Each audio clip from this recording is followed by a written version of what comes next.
Good afternoon, everyone. Is this on? Good afternoon, everyone. If I can use it better. First of all, thank you so much, Community Foundation of Greater Flint. I really appreciate it. 100K Ideas. Thank you for hosting this event. I truly appreciate it. To everyone, welcome. Good afternoon. Yes, I am a proud father. I am a happy husband, and I am a storyteller. Like she mentioned, I started out after high school, and I decided to go to a trade school. Nope, not to be an electrician, not to get in construction, but to be a storyteller. So I decided to go to a broadcasting school in Detroit called GenFoward's School of Broadcast Arts. And there I was able to learn all of these amazing skills on how to be a storyteller. And that was probably one of the best decisions I could have made. No, it wasn't the traditional route that most people take, going to a 4-year college, but it was one that really worked for where I was in my life at that time, after high school. After graduating from GenFoward, like most people, I thought I was going to go either LA, New York. I was going to be on somebody's movie set saying 3, 2, 1, action. And God had other plans for me.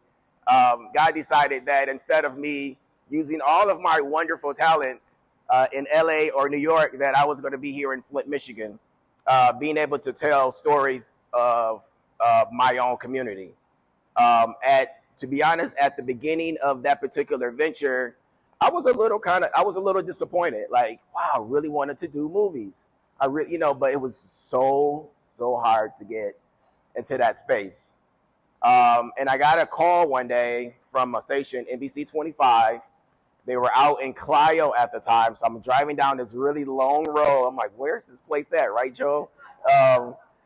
And that's where I got my start. So if you guys can remember back in the day where we used to use beta tapes and 3/4 beta tapes, I started way back in the day, as they say. And I was a studio camera operator at the time where they actually still manually operated studio cameras. It was not robotic at the time.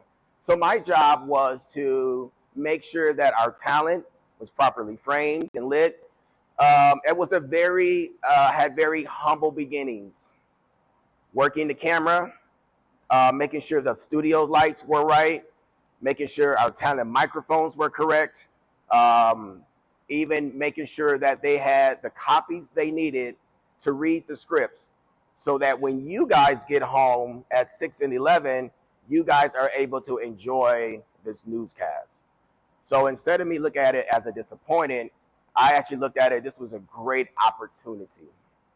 So like many of us, we start with very humble beginnings, but don't look at it as a snap, but look at that as a great humble beginning, that you may have to start somewhere. So I looked at it as a very humble beginning.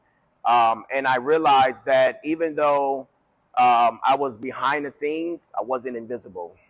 I was still contributing to the newscast that was broadcast to hundreds of thousands of people, even or millions, right? So I enjoyed that beginning, but I was one that was to never give up. I was for those who know me, I'm not scared of hard work, and I push forward and I figure out a way to get to the next step.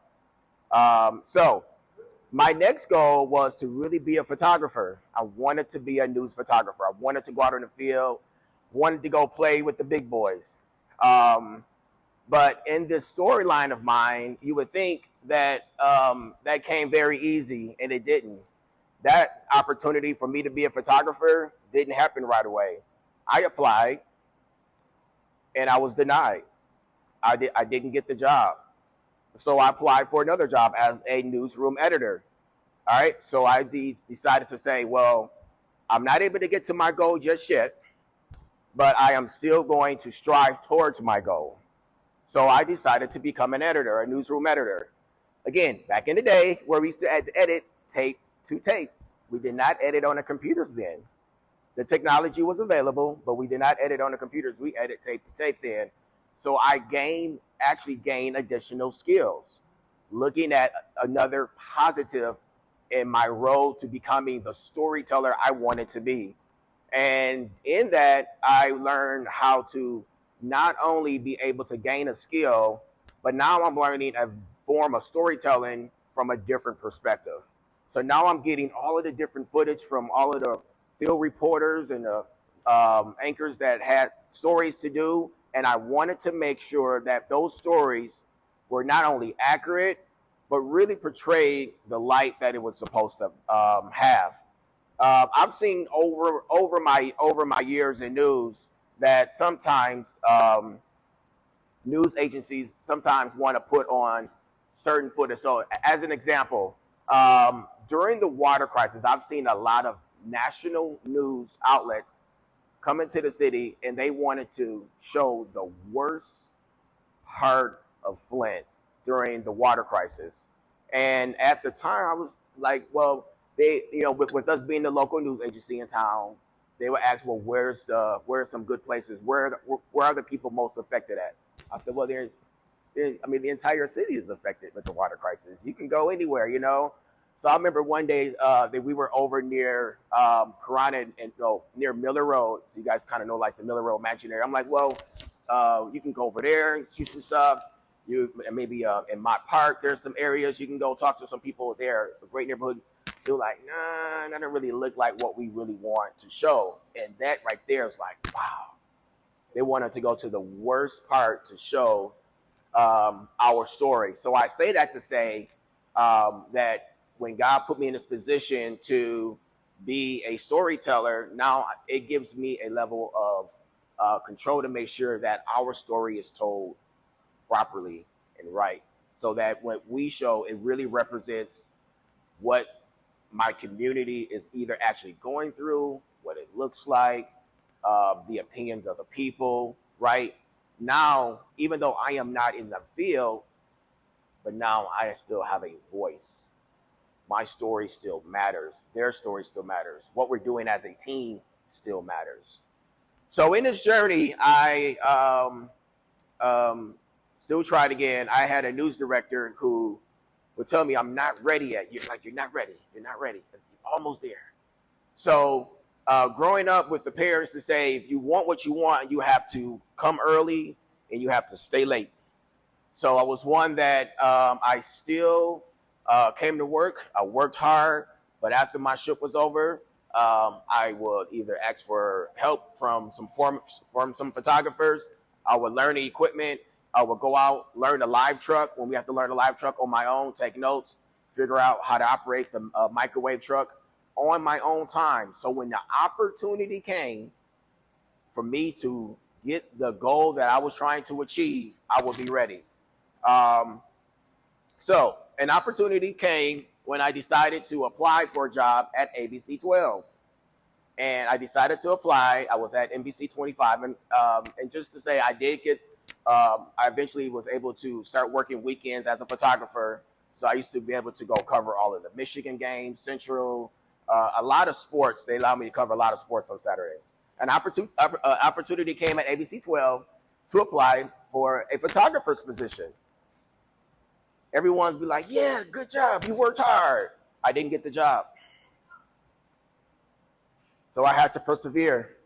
I had to be consistent, and I had to be persistent about what I was doing. So in my story, you're going to realize that I never gave up. I didn't give up in my journey.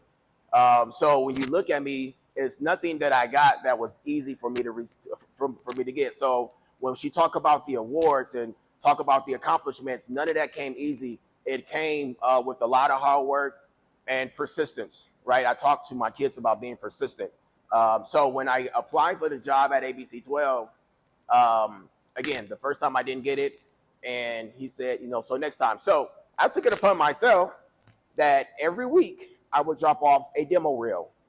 They didn't have a job open, but I dropped off a demo tape every week at ABC 12. I would come to the lobby, ask to speak to, it was Jim Bliker at the time, and I dropped off a tape.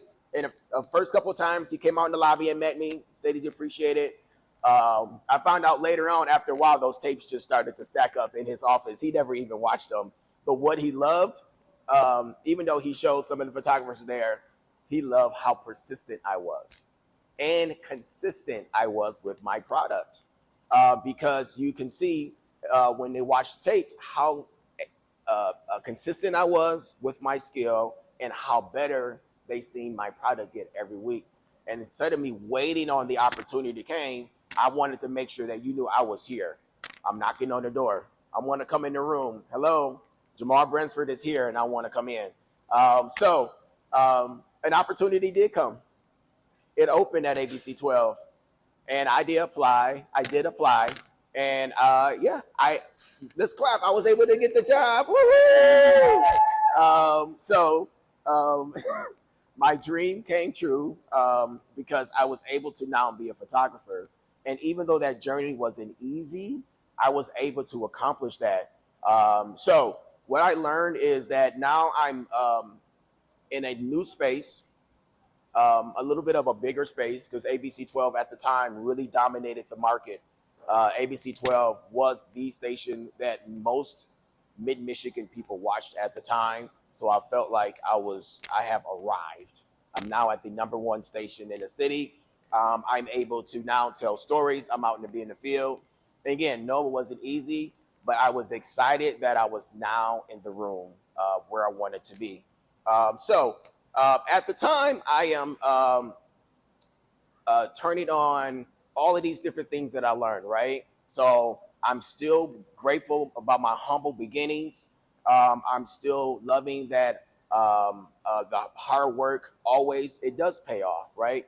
And then I have to continue to be persistent and consistent with everything that I've shown thus far.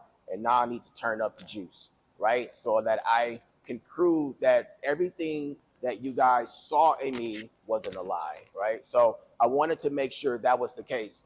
But really, my goal now is I really wanted to be a storyteller. I wanted to go out in the community and interact with the community I love. People ask all the time, what is the best thing about, or what's the best place you've ever been, right? And I've been able to cover everything from presidents all the way down to the girl in Owasso who opened a lemonade stand, like everything, right? So we've covered everything from the littles to the bigs. And the thing I love about being a storyteller is that every day I'm able to talk and tell a story about somebody in my community. And I love that about my job. And I love that being able to be a storyteller, I am now able to give a voice to the people who did not have a voice. It is now adding credit and credibility to a person who was not even be able to be seen in the community, now be able to be seen and shine a light on. And I took pride in not only doing that, but I wanted to make sure it was done to a level of excellence every day. In my job, I would tell myself that I would push myself to the limits and every story that I did. It was never a moment, because it's not fair for the person in the community who needs their voice heard for me to be like, oh, I don't feel like it. Oh my God. Right? We all feel those. We all have those days, but it's not fair to those who really need their story told. So I wanted to make sure that I told that story. Let me make sure I know this. So as a storyteller, I was excited about being a person that now I have boots on the ground, right? So I am now in the community, and I wanted to make sure that I told our story. So I worked my butt off. I was there for about 7 years at ABC 12. And then I got an opportunity to go to Detroit and tell my story at WDIV in Detroit. And some people ask, well, are you still able to tell your story with your community? Absolutely. Now I have an opportunity to tell it even now on a bigger stage. So some of us in this room have opportunities. I'm sure everyone in this room have opportunity and have platforms that we can use to tell our story. Have you thought about what story are you able to tell on your platforms, in your community, in your circles, right? Are you using your platforms to tell the stories you want to tell in the circles that you are in? And that's how I looked at the opportunity to go to Detroit, is that not only am I still be able to tell the stories of my community, but I'm able to do it now on a bigger platform, right? It gives me a bigger voice. It gives me a bigger opportunity to tell people stories. So that's how I looked at Detroit. Detroit was very fun. Detroit was a place to where the work was harder, but the appreciation was even greater. The opportunities were greater. Now I'm able to travel throughout the country to tell stories. They would send me places to tell stories throughout the country, throughout the state, to be able to really tell stories of things that were happening, not only now in my community, but unfortunately some tragic and some good things that are happening in our country as well. So I want to leave you guys with a few things. Is that after that, access equals responsibility. So when you have an opportunity to gain access to places, understand that that's a responsibility of yours, and you have to be responsible with that access. Me being able to be in the newsroom, I now have access to the newsroom tables that we were in. Every day, the news pitches stories, and every day they have to choose what stories they want to cover. I now have access to that table. I now have access to pitch stories. I now have access to tell the stories that you wanted me to tell in the community. I'm now there. I don't have to send in a press release. I'm now there to pitch the story and tell it from the perspective from the community that I live in, right? Because everybody's perspective is different, right or wrong, all right? So understand that your access equals responsibility, all right? The next thing that I want to leave you guys with is that when you elevate, understand that as you elevate, that elevate comes with excellence. There's no way that you need to be able to elevate to a certain place, whether it's a job or a position or a title, and you don't do that with the level of excellence. Everything that I do, I wanted to do with a level of excellence to the best of my ability. I wanted to make sure that when I elevated to a certain position, that was my name. My mom always said, when you put your name on something, you need to make sure that it's done in excellence, because that's what's lasting, right? You wanted to make sure that you did everything in excellence, and then understand that your story matters too. Do not let anyone else tell your story. Your story is your story, and you should tell your story the way that it should be told. Never let anyone else come in and tell your story. All right. So don't just accept the opportunity, dominate it.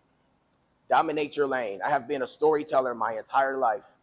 I started out in a studio and ended up working almost 20 years in news before I switched over to PR.